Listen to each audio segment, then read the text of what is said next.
नमस्कार। आप देख रहे हैं भारत न्यूज़ आई। आज हम बहुत कम समय में पूरे देश और दुनिया की बड़ी खबरों को जानेंगे। तो आइए शुरू करते हैं। शशि थरूर के वंशवाद वाले बयान पर सियासत गरमाई तो कांग्रेस नेताओं ने गांधी परिवार का बचाव करते हुए कहा कि वंशवाद हर क्षेत्र में है, जबकि भाजपा ने इसे कांग्रेस पर हमला करने का हथियार बनाते हुए राहुल गांधी को नेपोकिड और तेजस्वी यादव को छोटा नेपोकिड बताया। इस पर उदित राज ने ममता बनर्जी, नायडू और पवार का उदाहरण दिया। प्रमोद तिवारी ने नेहरू को सबसे योग्य प्रधानमंत्री ठहराया और राशिद अल्वी ने कहा कि लोकतंत्र में फैसला जनता करती है। प्रधानमंत्री नरेंद्र मोदी की 6 नवंबर को अररिया के फारबिसगंज में होने वाली रैली की सुरक्षा व्यवस्था के बारे में अधिकारियों ने बताया कि एसआई ने कमान संभाल ली है। कहा गया कि स्नाइपर और ड्रोन तैनात किए गए हैं। बताया गया कि बुलेट प्रूफ कारें और जैमर से लैस वाहन रोड काफिले में रहेंगे और हवाई मैदान में रिहर्सल कराने के निर्देश दिए गए हैं। मालदीव के विक्ट्री डे पर चीन समर्थक पूर्व राष्ट्रपति मोहम्मद नशीद ने ट्वीट कर ऑपरेशन कैक्टस की याद दिलाई और स्वीकार किया कि जब देश संकट में था तब भारत ने मदद की थी। उन्होंने कहा कि भारत की उस कार्यवाही को अमेरिका के राष्ट्रपति रोनाल्ड रीगन और ब्रिटेन की प्रधानमंत्री मार्गरेट थैचर ने भी सराहा था। प्रधानमंत्री नरेंद्र मोदी आज भाजपा के मेरा बूथ सबसे मजबूत महिला संवाद कार्यक्रम के तहत बिहार की लाखों महिलाओं से नमो ऐप के जरिए जुड़ेंगे, जहां 20 चयनित महिलाएं उनसे 1-to-1 बात करेंगी और सुझाव देंगी। इस पहल का उद्देश्य पहले चरण के मतदान से पहले महिलाओं की भागीदारी को बढ़ाना बताया गया है। बिहार चुनाव से ठीक पहले तेजस्वी यादव ने महिलाओं, किसानों और कर्मचारियों को साधने की कोशिश करते हुए वादों की झड़ी लगा दी। कहा कि सरकार बनी तो माई बहन योजना के तहत महिलाओं को ₹0 एक मुफ्त दिए जाएंगे, किसानों को मुफ्त बिजली मिलेगी और कर्मचारियों की पोस्टिंग गृह जिले से 70 किलोमीटर के भीतर की जाएगी। साथ ही फसल के समर्थन मूल्य में बढ़ोतरी और पैक्स को जनप्रतिनिधि का दर्जा देने की घोषणा कर ग्रामीण अर्थव्यवस्था को सशक्त करने का भरोसा जताया।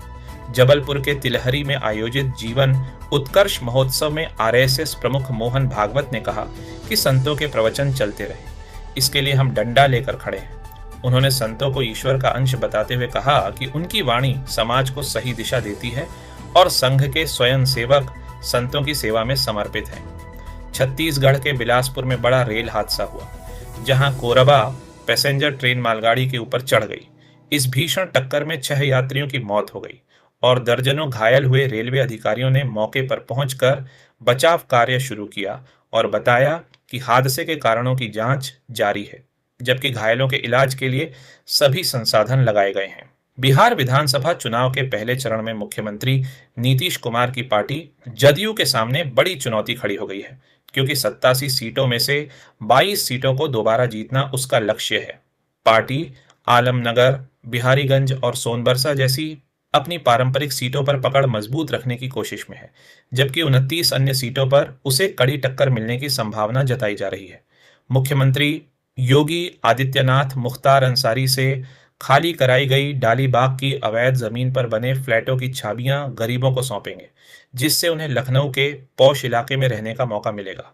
एलडीए वीसी प्रथमेश कुमार ने बताया कि सीएम की जीरो टॉलरेंस नीति के तहत प्रदेश भर में माफिया से जमीनें मुक्त कराई गई और उसी जमीन पर 36.65 वर्ग मीटर क्षेत्रफल में बने 72 ईडब्ल्यूएस फ्लैट गरीबों के सपनों का घर बनेंगे। जम्मू कश्मीर में कांग्रेस भले चुनावी दौड़ से दूर है, लेकिन राज्य का दर्जा बहाल कराने के मुद्दे पर सक्रिय हो गई है। पार्टी ने घर घर दस्तक अभियान शुरू कर केंद्र सरकार पर देरी का आरोप लगाया और कहा कि जनता की पीड़ा बढ़ रही है, इसलिए कांग्रेस राज्य का दर्जा वापस दिलाने तक संघर्ष जारी रखेगी। चमकौर साहिब के जुझार सिंह ने पावर स्लैब चैंपियनशिप जीतकर इतिहास रचा तो चंडीगढ़ के डाइटिशियन अमृत देओल ने उन्हें सम्मानित करते हुए जीवन भर आर्थिक और आहार सहायता देने का वादा किया। समारोह में मौजूद गणमान्य व्यक्तियों के बीच जुझार ने आभार जताते हुए कहा कि खिलाड़ियों की सबसे बड़ी चुनौती संतुलित आहार होती है और अमृत देओल के सहयोग से वे अंतर्राष्ट्रीय स्तर पर और ऊंचाइयां छूने को प्रतिबद्ध हैं। केंद्रीय गृह मंत्री अमित शाह ने खबर एक्सप्रेस को दी एक्सक्लूसिव इंटरव्यू में कहा, बताया, स्पष्ट किया और दावा किया कि बिहार की जनता जंगल राज वापस नहीं चाहती। उन्होंने लालू के शासन को अपराधी आश्रय बताया। अनंत सिंह की जेल पर प्रतिक्रिया दी, एसआईआर की प्रक्रिया का बचाव किया और महागठबंधन के 1 करोड़ नौकरियों के वादे को अव्यवहारिक ठहराया। बिहार चुनाव के आखिरी चरण के प्रचार से पहले प्रधानमंत्री नरेंद्र मोदी ने खबर एक्सप्रेस से बातचीत में कहा, बताया और जोर दिया कि बिहार की महिलाएं जंगल राज के खिलाफ दीवार बन गई हैं और एनडीए सरकार उनके सशक्तिकरण के लिए पूरी तरह प्रतिबद्ध है। उन्होंने दावा किया कि बिहार में सुशासन और विकास की वजह से बेटियां अब रात में भी निर्भय होकर काम कर रही हैं। मुफ्त बिजली, मेट्रो प्रोजेक्ट और महिला योजनाओं का उल्लेख करते हुए पीएम मोदी ने कहा कि महिलाएं अब आत्मनिर्भर बन रही हैं और एनडीए की भारी विजय तय है। बिहार चुनाव 2025 में आधी आबादी को साधने की होड़ तेज हो गई है, लेकिन टिकट देने में सभी दल पीछे हैं।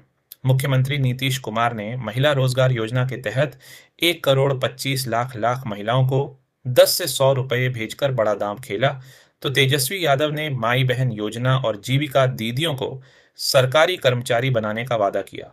लेकिन आंकड़े बताते हैं कि कुल 2616 उम्मीदवारों में सिर्फ 258 महिलाएं मैदान में हैं।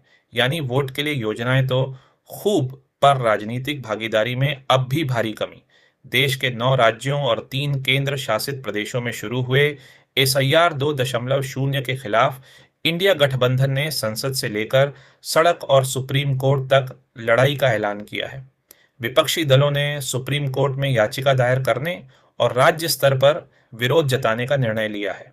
डीएमके पहले ही सुप्रीम कोर्ट पहुंच चुकी है, जबकि बंगाल में ममता बनर्जी की टीएमसी सड़कों पर उतर चुकी है। वहीं मल्लिकार्जुन खड़गे, राहुल गांधी, तेजस्वी यादव, शरद पवार और अखिलेश यादव ने इस मुद्दे पर एकजुट संघर्ष का संकेत दिया है, जबकि चुनाव आयोग ने स्पष्ट किया है कि एसआईआर का उद्देश्य मतदाता सूची को शुद्ध करना है, ताकि कोई भी पात्र मतदाता छूटे नहीं और अपात्र नाम हटाए जा सके।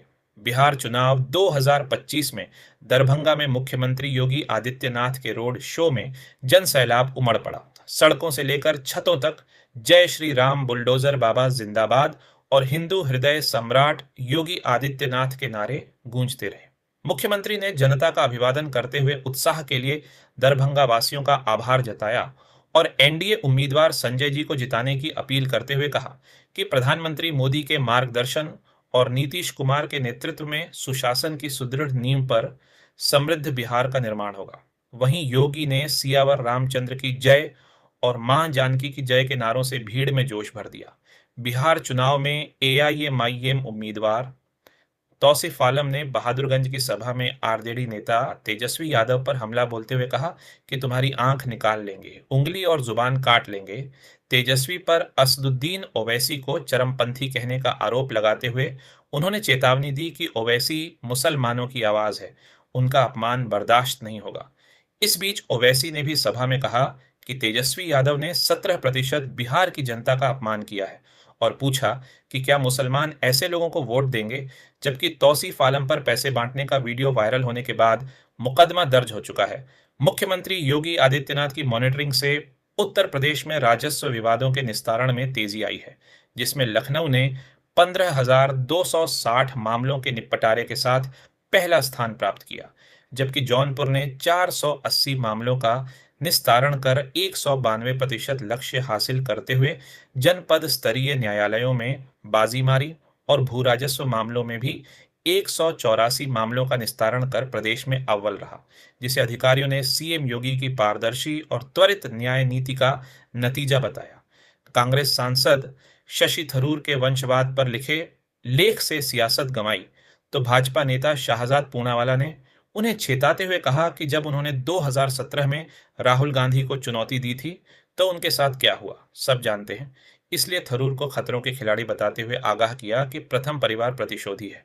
थरूर ने अपने लेख में कांग्रेस, सपा, डीएमके, तृणमूल और नेशनल कॉन्फ्रेंस जैसी पार्टियों में वंशवाद को भारतीय लोकतंत्र के लिए खतरा ठहराते हुए योग्यता आधारित राजनीति की जरूरत बताई। बिहार चुनाव से पहले कुटुंबा की रैली में राहुल गांधी ने कहा कि भारतीय सेना और देश की शीर्ष 500 कंपनियां सिर्फ 10% आबादी के नियंत्रण में है, जबकि बाकी 90% दलित, पिछड़े, आदिवासी और अल्पसंख्यक वर्ग का कहीं प्रतिनिधित्व नहीं है, जिस पर भाजपा नेता सुरेश नखुआ ने तीखी प्रतिक्रिया देते हुए आरोप लगाया कि प्रधानमंत्री मोदी से नफरत में राहुल गांधी अब भारत की सेना में भी जाति खोज रहे हैं और देश का अपमान कर रहे हैं।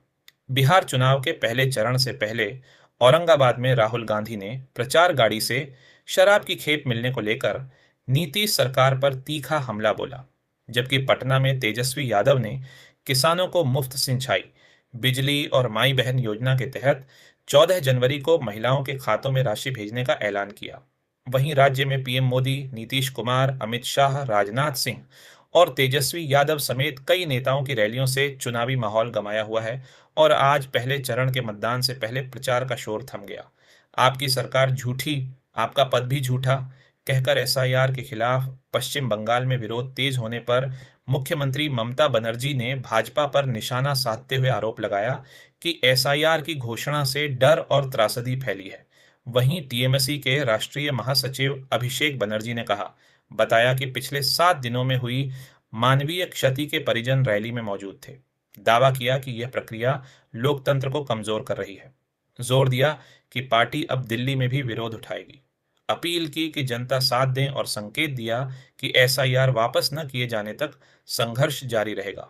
दरभंगा की रैली में राहुल गांधी ने प्रधानमंत्री नरेंद्र मोदी पर छठ पूजा को लेकर नाटक रचने, यमुना में नहाने से इनकार कर छठी मैया का अपमान करने, बिहार में वोट चोरी की साजिश करने, युवाओं को सोशल मीडिया के नशे में भटकाने और अग्निवीर योजना से उनका भविष्य छीनने का आरोप लगाते हुए कहा कि नीतीश कुमार ने बिहार के युवाओं को मजदूर बना दिया है और अब भाजपा व जदयू की जोड़ी संविधान पर हमला करने की तैयारी में है, लेकिन बिहार की जनता ऐसा नहीं होने देगी।